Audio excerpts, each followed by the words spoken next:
So I wanted to do one of those cute little all of the books I read this summer thumbnails, but I didn't realize how many books I actually read and how heavy the stack is. So we're gonna try this. This is crazy. All of the books I read this summer. Oh my gosh, this is so heavy. Thumbnail pose. I felt like I didn't do a lot of reading this summer. This isn't even the entire year. Okay, I feel a lot less insecure and better.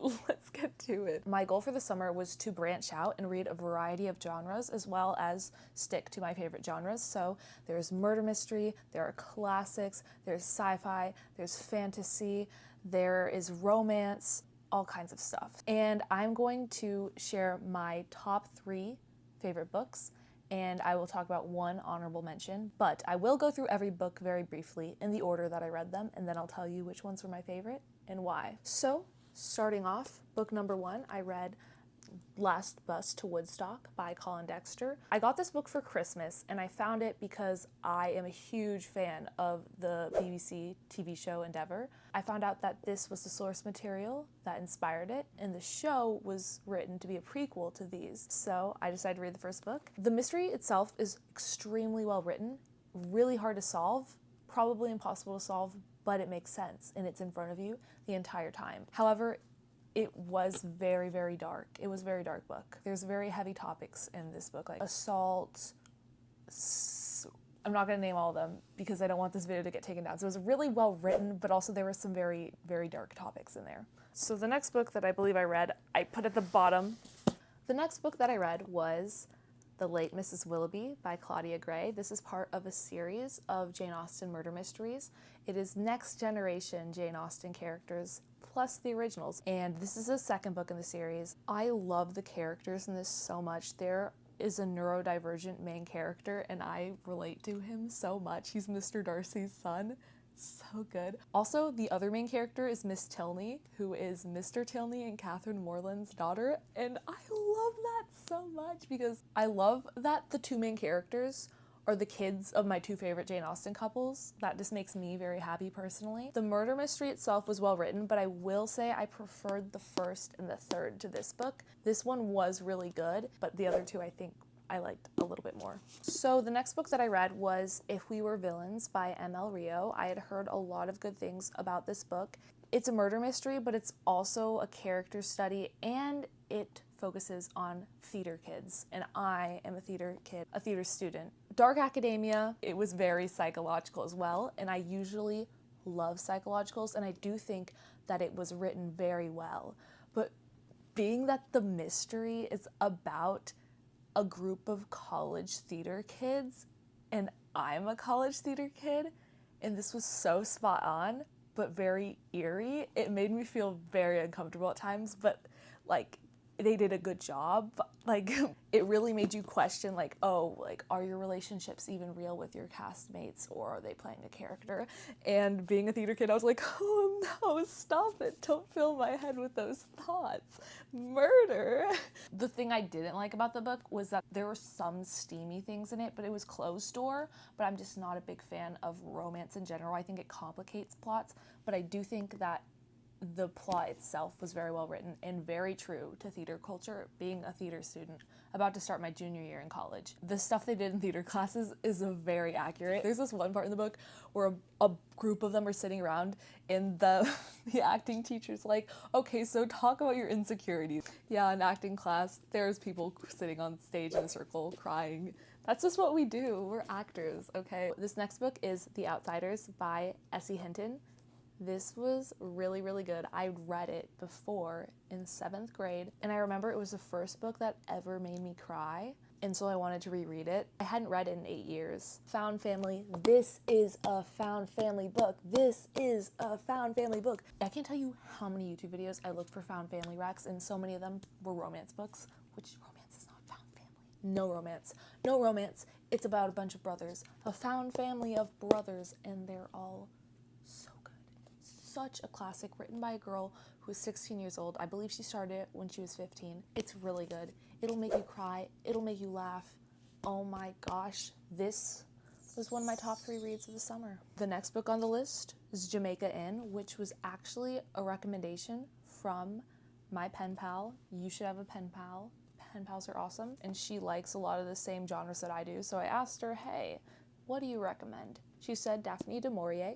I said, okay. I had seen the movie Rebecca, and I know that's her most popular book, so I want to wait a little while before I read it. I want to get the plot out of my head a little bit. This one wasn't as popular as Rebecca, but I still heard good things online. I always research my books. Oh my gosh. This is the most underrated book I've read in my entire life. I don't know why more people don't talk about it. I don't know why it doesn't have a higher score on Goodreads. This is such a good book. It's a gothic mystery, and there's some plot twists that you cannot see coming. The main character is a very good main character. The love interest is a good love interest, but also it's not the point of the book. There's love, there's romance, but it doesn't detract from the main plot. It helps it. I stayed up till 2 a.m. to finish this book. I could not put it down. It was so good that when I was reading it, I didn't even know that time was passing by. Like, I didn't know I'd been sitting there for 3 hours. I thought I was there for 20 minutes. So good. This is one of my top 3 books of the summer. The next book that I read was The Secrets of Heartwood Hall by Katie Lumsden, which actually you should go check out her YouTube channel, Books and Things. I did an interview with her for her Jane Austen July. She interviewed me about my EP, Love Jane. She's a really, really sweet person. She's so knowledgeable in her books. And so I thought, since she took the time to listen to my EP and invite me on her channel, I was going to read her book. It was very well written. I will say I didn't know it was a romance going in, and I'm not the hugest romance fan, like I said, but I felt that she did a good job at making it seem like it was taking place in the Victorian times. A lot of the Victorian and Gothic books I read were written during the Victorian or Gothic time, and this was written in like 2022, I think, 2020s. So I think she was really good at making it seem like it was the Victorian/Gothic time period. She stayed very true to the time period. So the next book I read was Ready Player One, which was one of my blind dates with a book. If you'd like to check out the full video, you can check it out here. I'll put a link in the description and at the end of the video. I really enjoyed this. It was really different than anything I'd read. It was sci-fi, but it was about video games where technically it was the real world, but most of the book took place in a video game universe. I talk in more detail about the book in my video. It was found family, which I really liked, but there was also some romance, but also romance wasn't the main point of the book. Me personally, I don't like when romance is the main plot of the book, unless it's Jane Austen. Okay, I make an exception for her. I think that a plot should be able to stand on its own and then romance be put into it to complement it, and I think that this book does it really well. And also, it was written by a man, and I feel like a lot of books written by guys typically get the bad rap of, oh, they describe the women all creepily, or oh, like the women don't really seem like they have any character development, or they just seem like a love interest. But the main girl who is a love interest, I think that she's a really well fleshed out character, and she's supposed to be a nerdy girl, and she reminds me of myself, and I think that he wrote her very true to nerdy girls, and I really appreciated that. So the next book that I read was The Perils of Lady Catherine de Bourgh, which is the 3rd in the Jane Austen murder mystery series by Claudia Gray. I want a book 4 so bad. This one was probably my favorite of the 3, but it might be because I'm biased, because it was about the Darcys and the Tilneys, and they're my favorite Jane Austen characters. As you can see, I reread both of the books this summer. I think the first book was the hardest mystery to guess, but I think this was probably the second hardest. I think the second book, to me at least, I was able to tell who it was earlier on, but there was a secondary mystery in that book that was harder to guess. This one, I kind of figured it out about like 3/5 through the book, while the first book I couldn't, but it could just be because I'm really good at solving mysteries. Scooby-Doo, 5 years old, my gateway drug to murder mysteries, okay? I think the characters are written really well. Also, Mr. Collins and Lady Catherine, it's so funny seeing them in a murder mystery, and they're both like, you don't trust them, but also they're hilarious. I think it's just a fun book, and seeing introverted, neurodivergent Mr. Darcy talk to charming, charismatic, overly extroverted Mr. Tilney, and their kids like being in love, and the dads are like, we don't approve. I loved it. I loved every minute. If you like Northanger Abbey or Pride and Prejudice, I think you would really like this book. The next book that I read, or I should say reread, was Northanger Abbey. I loved that book so much. It reminded me of charming Mr. Tilney, which you can watch a video on my channel here where I talk more about this book and why I think it's so underrated. Yes, it might not be as fleshed out as her other ones, but I think it's still a very good read. I love the breaking of the fourth wall. We get to see witty, sassy Jane Austen tell people off. We get to have one of the best love interests, dare I say the best love interest, Mr. Tilney. Oh my gosh, that man is amazing, and I talk on and on and on about him in this video. So the next book that I read was another recommendation. It was a recommendation from my cousin called Anxious People, which I've seen this on the bookshelves everywhere, and I've heard it's a pretty popular book. So I went in not really knowing anything about it. Oh my gosh, it was a fantastic book. It was a fantastic book. I cried like 30 times, and I'm not even exaggerating.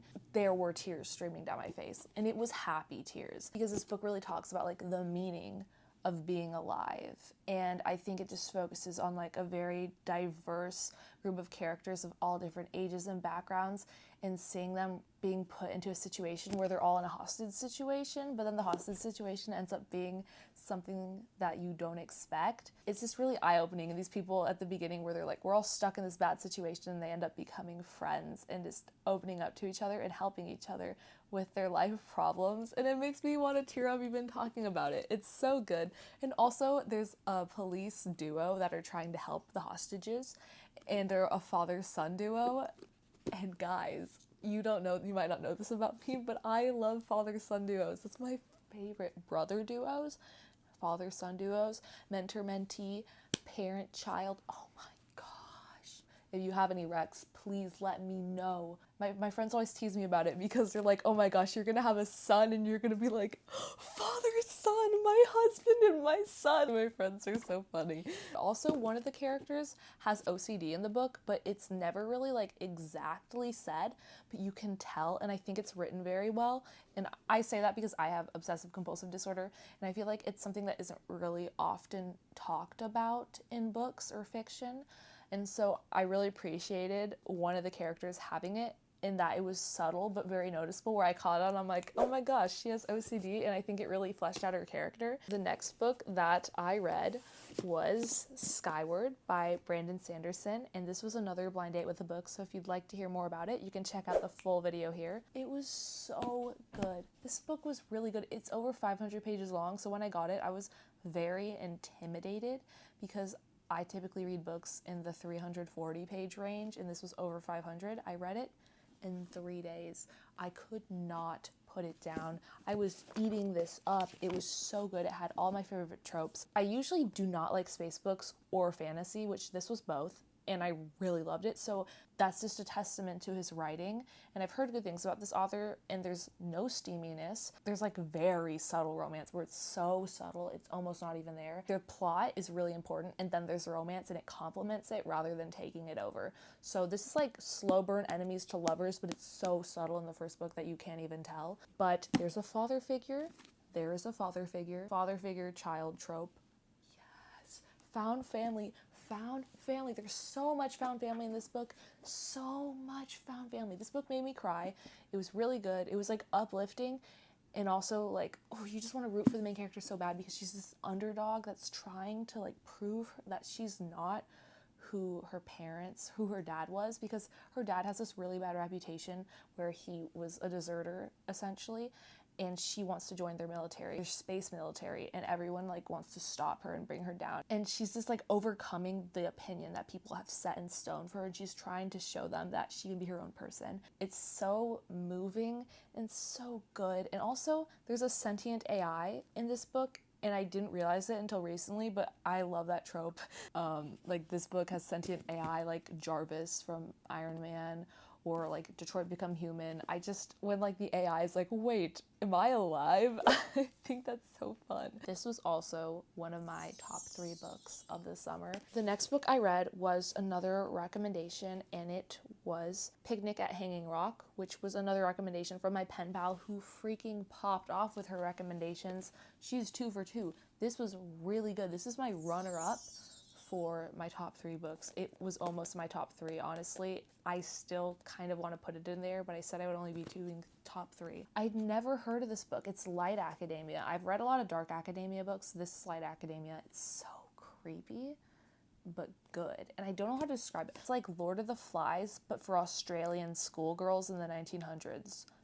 Does that make sense? If you've read Lord of the Flies, there's like mass hysteria, unexplained events, but it's more academia. Lord of the Flies is like, we're all a bunch of little boys killing each other on an island. Basically, these 3 girls go missing on a school trip. It's kind of creepy, like, were they ever found? A lot of the teachers and students in their school that were close to them, horrible things happen to them throughout the book. It's very psychological in a way, but also you know that there's an explanation for the things that happen to these characters, but they don't ever fully tell you, but they kind of do at the same time.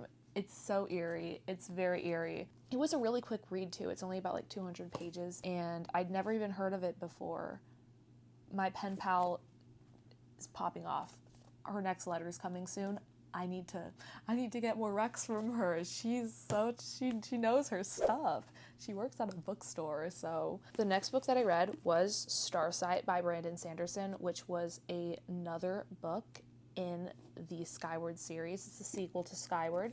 I really enjoyed this book. It was a little bit of a different beat, while the first book was very action-packed, preparing for war. This is more political, where you're learning about the space society, and it's a spy book. One of the main characters infiltrates an enemy alien base and poses as this person who's supposed to be this branch between these 2 nations, and they go missing. And so the main character uses like technology to pose and make herself look like this person. She's trying to get the inside information to help her country win freedom. I really liked it. It was a little bit like different, where there's a lot more info, like, oh wow, I got to learn these alien creatures and they're very unique. They're very complex. But I think Brandon Sanderson does a good job explaining it, but without completely info dumping. Once again, slow burn enemies to lovers. But it's like super subtle. Not as subtle as the last book. Not as subtle as the last book. Sorry, what was that? Something overcame me. I read this on my trip and I couldn't put it down. I think I read like 300 pages in one day. So the next book that I read was a novella, and it was inside of this book. This is 3 books. So I read Sunreach by Brandon Sanderson, which takes place after Starsight from one of the secondary characters' point of view. It was really cute and wholesome. I really liked it. I loved the premise, the main plot of the story. It was important, but at the same time it was kind of fluffy and wholesome and funny, but it had like a lot of importance, where they're trying to, I don't want to spoil it because it's a really big spoiler. Basically, they find out that there's this thing that will help them win the war, and this character is the one that kind of discovers it. But the thing that's going to help them is kind of funny, and you wouldn't expect that to be the thing that's going to give them the upper hand. They're like, wait, we can use this? Like, this is what's going to help us win the war? And it's kind of funny. But then it's also really action-packed, but you just don't expect it. I don't know how to describe it without spoiling it, but the next book I read was Read On, which is also in this book. And this one was a little bit longer. And it was really interesting because we got to hear about the character who in the second book, Starsight, the character that the main character was posing as. But it was interesting because it focused on a different planet entirely, where we kind of stayed on like the same planet those other 3 books, but this one's a new planet. We get a lot of new characters, but also not too many where it's overwhelming. We get another father figure. I have a problem. It was really good, and also it was a lot more action-packed, especially towards the end. The ending was a shock. It had tropes that I wasn't expecting, and something happened in the end that was really going to impact the main story. And then the 3rd book in this is about him, and I really do like him. He's the main love interest of this story. But I have to finish the 3rd book, and I'm not going to lie, the 3rd book of the series has put me in a reading slump. I don't really like it that much so far. It's not the worst book I've read, but it's not nearly as good as the other ones that I've read. So I have taken a break from the series for now. I don't know, it really, really changed genres, I want to say. It didn't really change genres, but it's so different than all the other books, and I kind of miss the old stuff. And last but not least is the last book I read this summer, which I actually haven't finished it yet at the time of filming it, but I'm going to finish it this summer. I actually have been reading this all year because I'm trying to finish my annotated copy of Pride and Prejudice. And so it's taken me a long time because sometimes I just want to read the story. And so when I want to just read, I read another book. And so this has kind of been my book that I keep going back to. Since I got put in a reading slump, I haven't really read for a week. But I don't really have much to say about this book because it's my favorite book. So I'm just going to be biased and not going to include it in my top 5. I just made little notes and just little things about the book. I really love Pride and Prejudice, and I need to finish it so I can start using this bookmark again. My friends got me this last summer when they went to Ireland. So pretty. That was my video. Thank you for watching, and I'll be back with more book-related videos soon, and some other videos as well. Hope you had an awesome summer, and happy fall!